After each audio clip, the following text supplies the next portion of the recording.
Bonjour à tous, je suis Adrien Alvarez et je suis professeur de français à l'école ISMAC qui est située à Paris.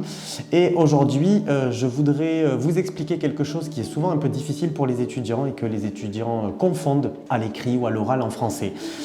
C'est la différence entre les adjectifs possessifs, c'est au pluriel ou alors leur au pluriel. Alors les adjectifs possessifs, en français, on les utilise pour expliquer l'appartenance, c'est-à-dire par exemple un stylo qui est à moi, on va dire mon stylo, un stylo qui est à toi, on va dire ton stylo.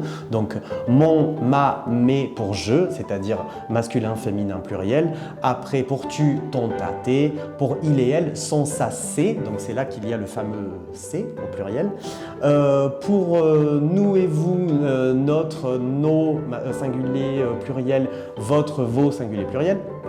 Et après, pour la troisième personne du pluriel, il ou elle avec S, on va utiliser leur sans S ou leur avec S.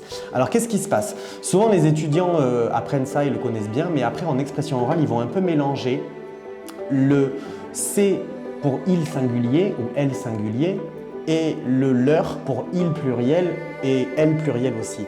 Donc attention. Ce qu'il ne faut pas oublier, c'est que si le sujet est singulier, c'est-à-dire au début de la phrase, si le sujet est une seule personne par exemple, ou même un objet, on va dire par exemple « Adrien est parti avec ses amis ». Donc dans ce cas, « c'est », ça veut dire le sujet est Adrien, une seule personne, et « ami » est pluriel, il y a plusieurs amis.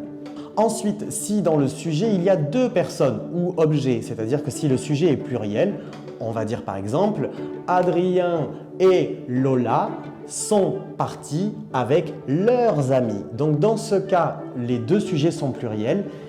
Et pour leur, j'ai aussi, je vous avais entendu peut-être parce que j'ai fait la liaison, j'ai ajouté un S et j'ai dit leurs amis parce qu'il y a plusieurs amis.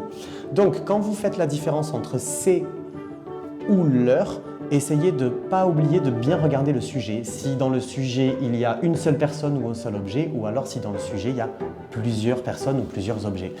Voilà, j'espère que ça vous aura aidé un petit peu à y voir plus clair et je vous dis à bientôt.